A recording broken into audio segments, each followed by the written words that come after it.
May your choices reflect your hopes, not your fears. Nelson Mandela. Fear is naturally a survival mechanism, but when it takes the wheel, our lives slowly shrink like a door closing against the light. We begin to choose safety over growth, silence over speaking out, and standing still instead of moving forward.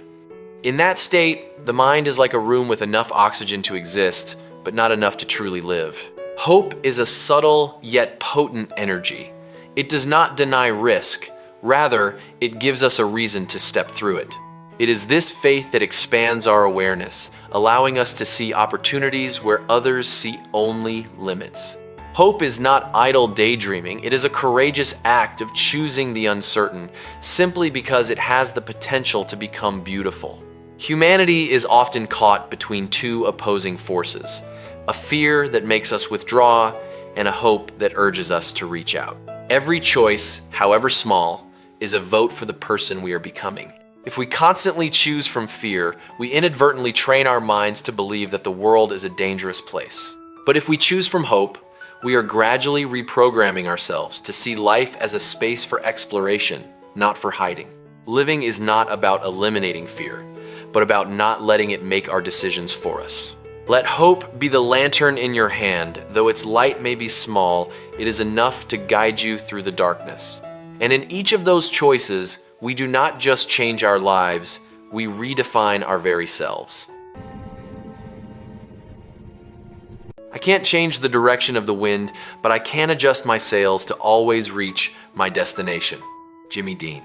We cannot control our circumstances, but we always have the right to choose how we respond. The wind here is a symbol of unavoidable fluctuations, crises, failures, or things beyond our will. If we stubbornly fight against it, we only exhaust ourselves in a meaningless battle. But when we understand that the sails are in our hands, we begin to shift from the state of a victim to that of a creator. The person who knows how to adjust the sails is not someone who encounters no difficulties, but someone who refuses to let those difficulties define their path. They are flexible, like water weaving through cracks in stone, not breaking reality, but still finding a way forward. A boat at sea and a goal in life is not always reached via a straight line. Sometimes we must circle back or accept a temporary detour, but that very adjustment is the strategy that brings us closer to our destination. What matters is not how the wind blows, but whether we are alert enough to read it and brave enough to turn ourselves accordingly. No matter how uncertain life becomes, we are not entirely swept away. In every small decision, the way we think, the way we act, we are quietly turning our own sails. And it is that proactivity that creates a journey imperfect yet deeply meaningful, where we don't just reach the destination, but become someone worthy of it. We may encounter many defeats, but we must not be defeated. Maya Angelou. These collisions are necessary to reshape our awareness and our mettle. Like waves constantly crashing against a rocky shore, they do not exist to destroy, but to polish, making the surface sharper and more resilient. The issue is not how many times we fall, but whether we identify ourselves with those falls. When someone is defeated in spirit, they lose not just their motivation, but their faith in their own ability to recover. That is when failure shifts from an external event into an internal sentence. But looking deeper, every stumble is an invitation, an opportunity to restructure thoughts, adjust strategies, and better understand one's limits. The person who is not defeated is not someone without pain, but someone who refuses to let pain define them. Human value does not lie in fleeting achievements, but in the ability to stand up after being knocked down. Resilience is not an innate quality. It is a skill honed through every challenge. Just as muscles need resistance to grow, the spirit needs adversity to become strong. Failure is not an enemy. It is a harsh but honest teacher. The only thing truly dangerous is not failure itself, but surrendering our right to stand back up. As long as we still choose to continue, no failure has the right to end the story. And in that refusal to be defeated, we find the strongest version of ourselves. There are no limits to what you can accomplish except the limits you place on your own thinking. Tracy. The greatest barriers rarely lie in our circumstances. They lie within the structure of our beliefs, those silent assumptions whispering, "I'm not good enough," or "that's too far away." These thoughts are like transparent walls. We do not see them, yet we constantly bump into them, assuming the outside world is the limit. Self-limiting perception occurs when the brain prioritizes safety over potential, causing us to narrow our vision to avoid risk. But that very safety becomes a form of sophisticated stagnation. When a person believes they cannot, they will act as if that is the truth, and eventually turn that belief into reality. Conversely, when the limits of thought are loosened, perception opens like a door, revealing paths that previously never existed on the mental map. An athlete bound by a rope they tied themselves is stuck not because it is too strong, but because they never tried to untie it. Power lies not in shattering the external world, but in untying the knots within. When thoughts change, behavior changes. When behavior changes, results shift into a new orbit. We must take responsibility for the limits we accept. Life is not always easy, but our thoughts are the final space where we have total authority to shape our world. And when we dare to expand that space, we don't just change what we can achieve, we change who we are becoming. Inspiration comes from within yourself. One has to be positive. When you're positive, good things happen. Deep Roy.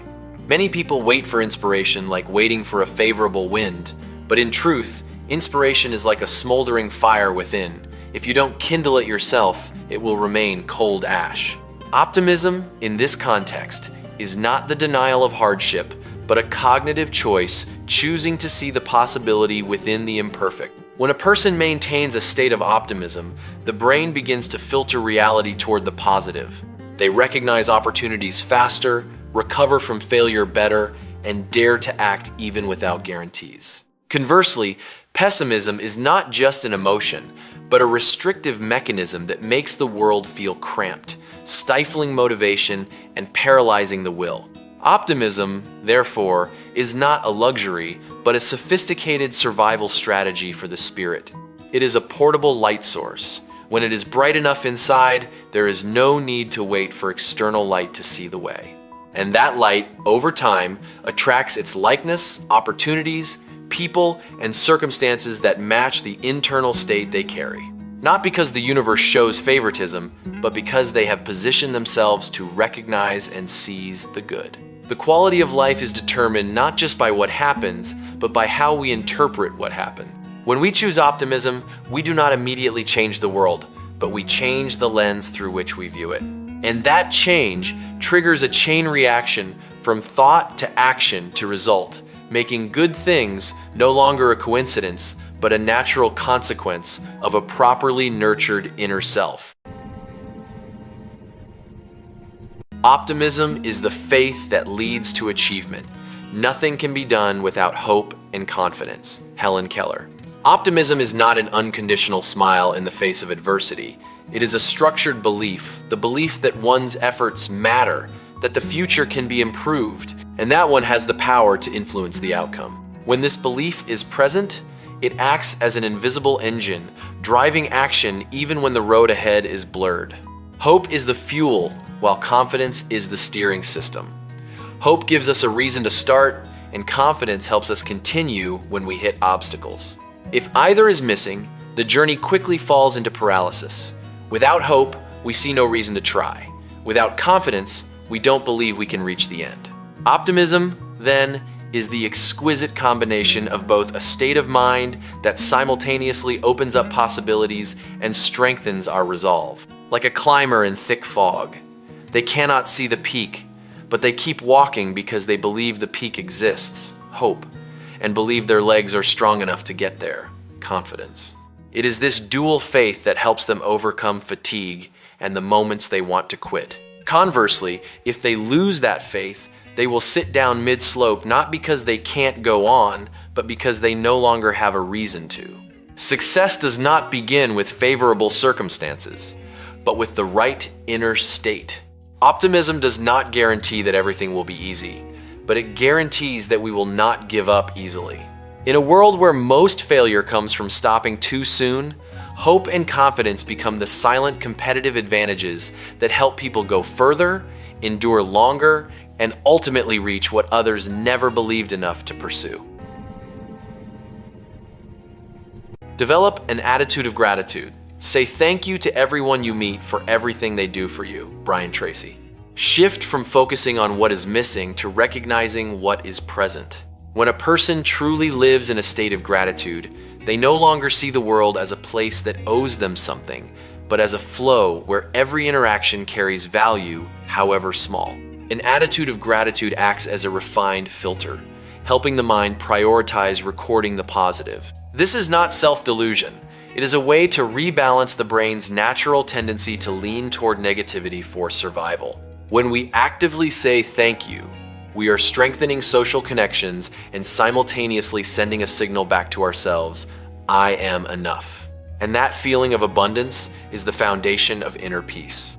A person living with gratitude is like a carefully tended garden. Every thank you is a drop of water that nourishes, causing relationships to bloom and the soul to grow softer. Conversely, without gratitude, the mind easily becomes a barren land, where unmet expectations quickly turn into disappointment and resentment. Life is measured not only by grand achievements, but by how we cherish the seemingly small things. When we are grateful for the people and experiences that cross our lives, we do not just enrich our inner world, we radiate a positive energy to those around us. And in that cycle, giving recognition and receiving connection, we gradually build a life that is not just successful, but deep and meaningful. Today's achievements were yesterday's impossibilities. Robert H. Schuller.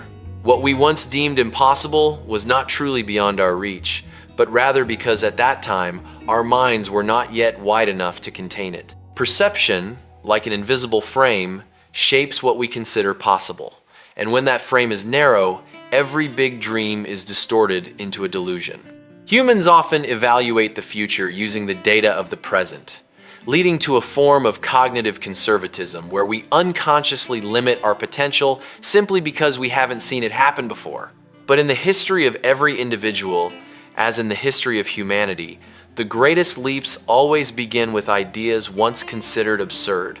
Achievement is not only a result of effort, it is also a consequence of daring to expand the borders of one's thoughts. Like a person standing before the horizon.